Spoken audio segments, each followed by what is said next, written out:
Baik jamaah, ana akan ambil waktu antum 10 menit sebelum berangkat kerja semuanya nih jamaah. Insyaallah kita baru sholat, bisa sholat syuruk nanti ya. Apa hukum jual beli kucing? Karena ana pernah dengar ada yang makruh dan ada yang haram. Betul. Hukumnya antara makruh dengan haram. Memang kalau melihat jumhur ulama lebih memakruhkan. Walaupun dalam mazhab Hambali mereka lebih menguatkan haramnya karena ada sebuah hadis yang berbunyi naha Rasulullah SAW an bai'is sinnaur. Nabi SAW melarang jual beli kucing. Maka usahakanlah harta kita digunakan untuk yang lebih bermanfaat. Walaupun tadi ada yang berpendapat makruh. Kalau mungkin di Indonesia mazhabnya Syafi'i, mereka akan menganggap larangan itu bentuknya larangan tanzih. Ya, seorang muslim lebih baik menghindarinya.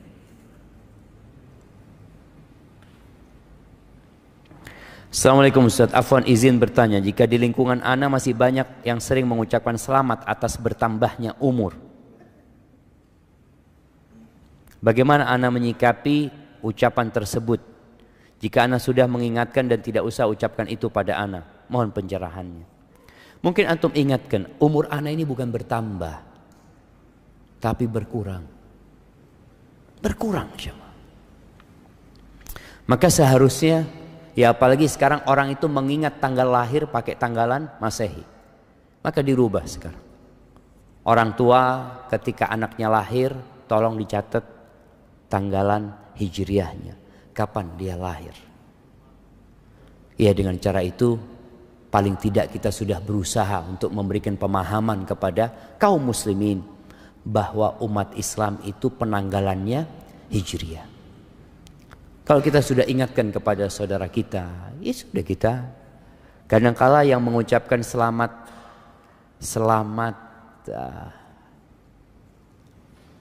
apa kalau selamat panjang umur, selamat ulang tahun. Ana sampai lupa cuma selamat ulang tahun itu Facebook cuma. Iya, Facebook itu mengingatkan antum ini umurnya berkurang sebenarnya gitu loh, supaya antum siap-siap gitu. Setahun ini antum ngapain aja dengan Facebook antum? Kadang-kala kan ada seakan-akan di situ kilas balik ya tentang kegiatan-kegiatan antum di situ. Kelak pada hari kiamat akan detail kilas balik itu jamaah. Allah akan ingatkan antum dengan semua yang antum kerjakan.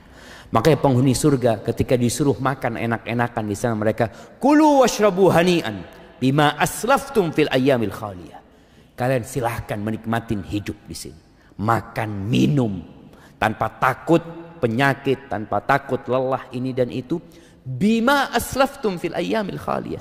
Karena apa yang kalian lakukan, yang kalian perbuat di hari-hari yang telah berlalu, di waktu kita jemaah. Barakallahu fikum.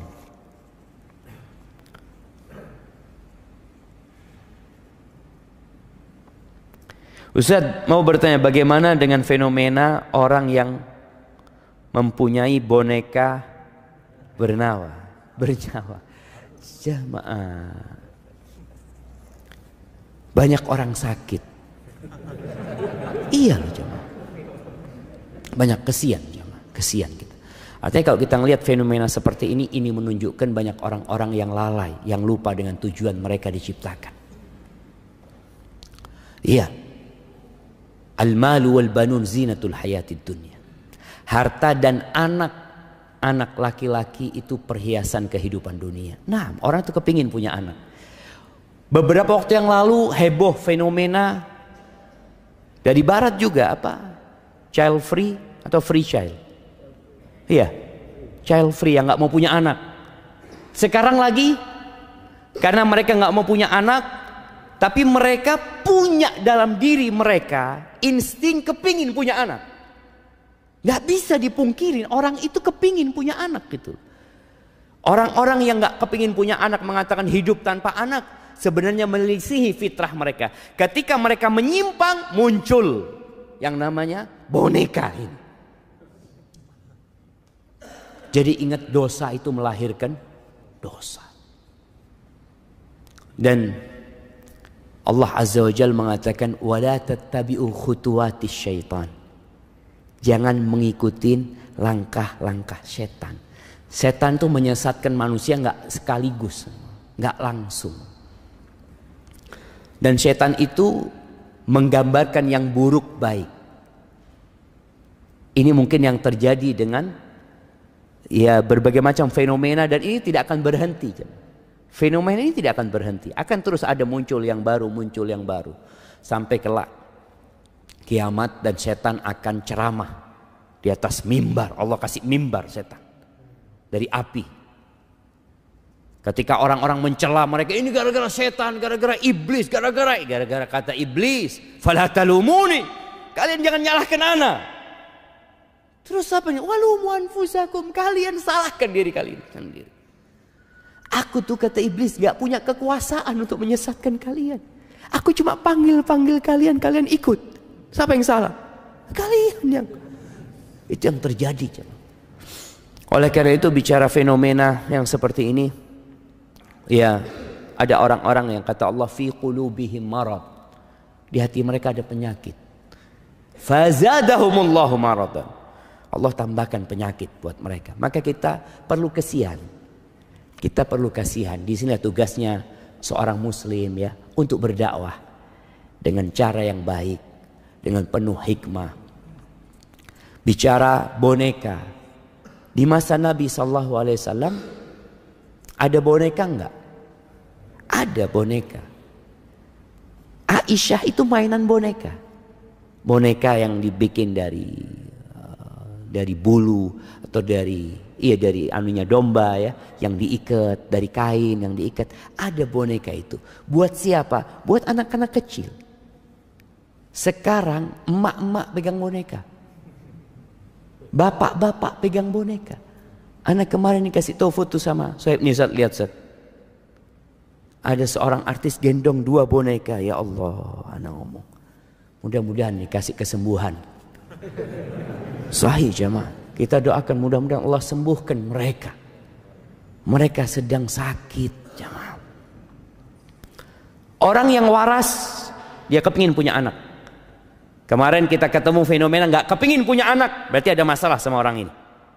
Kemudian tahu-tahu dia mau punya anak dengan boneka tersebut. Apalagi ternyata ada keyakinan lagi dengan boneka tersebut jamaah. Haibati fillah. Cuma masalahnya, orang yang lemah itu akan selalu meniru orang yang dianggapnya kuat. Boneka ini datang dari mana? Dari Madura? Dari Sulawesi? Bukan. Dari sono, dari luar sana. Dan Rasul SAW mengatakan, la tattabi'unna sanana man kana qablakum. Kalian benar-benar akan meniru gaya-gaya orang sebelum kalian. Hadwal qudzati bil qudzah. Shibron bi shibrin. Kalau mereka melakukan perbuatan 1 jengkal, kalian akan sama persis mengikuti mereka. Dhira'an bi dhira'in. 1 hasta. Sama persis. Hatta lau dakhalu juhra dabbin la dakhaltumu. Sampai kalau mereka itu masuk ke lubangnya dhab, ini semacam iguana padang pasir jamaah, masuk ke lubangnya yang sempit, yang busuk, kalian akan masuk. Kata para sahabat, ya Rasulullah, al-Yahud wan Nasara, orang-orang Yahudi dan Nasrani, siapa lagi kalau bukan mereka? Dan kita bisa melihat persis umat Islam mengikuti gayanya mereka. Anakumullah. Dan kita sekali lagi kita perlu mendakwain mereka, dikasih penjelasan tentang, bukan tentang boneka itu ya. Antum kalau ngomong sama orang-orang yang pegang boneka itu, jangan ngomong tentang boneka itu. Dia sakit hati. Terus ngomong tentang dirinya. Engkau diciptakan buat apa sebenarnya? Siapa yang menciptakan dirimu? Sentuh hatinya, supaya dia tidak jadi lebih buruk daripada binatang-binatang ternak yang tidak tahu dengan tujuan diciptakan.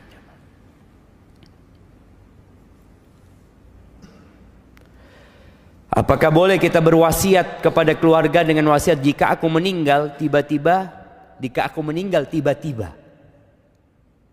tolong sebagian harta yang ada sedekahkan atas namaku. Entah itu mobil atau rumah, yang penting tidak semuanya. Boleh jemaah. Ini sedekahnya orang bakhil. Tapi boleh. Allah kasih hak. Nabi SAW pernah mengatakan, ketika ditanya sedekah yang paling mulia, beliau mengatakan, anta saddaqah wa anta sahihun syahih takhshal faqra wa ta'mulul ghina. Sedekah yang paling mulia adalah sedekah ketika engkau sehat dan berambisi. Orang sehat punya ambisi, pengen ini, pengen itu, Masya Allah. Engkau takut dengan kefakiran dan berharap kekayaan. Itu sedekah yang paling mulia. Jangan sampai engkau sedekahnya itu ketika ya sudah mau mati, ya udah sakit, ini itu, dia mengatakan ini wasiat buat fulan, wasiat buat fulan, jemaah. Tapi nggak apa-apa jemaah. Nih buat orang-orang yang bakhil, paling tidak antum sedekah setelah mati. Iya, masih ada, pahalanya beda tentunya. Pahalanya berbeda, tapi tetap ada pahalanya gitu. Dan diperbolehkan sepertiga. Antum wasiatkan kepada keluarga, tapi wasiatnya jangan ngomong kalau aku mati tiba-tiba. Kalau matinya sakit, dong jangan gitu loh. Ini mati tiba-tiba jemaah. Jadi wasiatnya itu pokoknya kalau aku mati mau tiba-tiba, mau sakit, mau apa, maka seperti itu. Nggak apa-apa sedekah. Paling tidak tadi antum catat dan kalau bisa, kalau antum punya banyak harta ya, tapi antum tadi masih cinta sama harta antum datang ke notaris, bikin surat pernyataan berapa yang boleh diwasiatkan, sepertiga. Kalau antum mau seperempat nggak ada masalah, karena Nabi SAW mengatakan ats-tsuluts wa-tsulutsu katsir, sepertiga dan sepertiga itu banyak. Kenapa? Karena kalau antum sudah mati sebenarnya harta itu jatuh kepada siapa? Ahli waris gitu. Jadi antum ngurangi hak ahli waris, maka diperbolehkan cuma sepertiga. Kalau antum hidup sehat semua mau disedekahkan, terserah antum.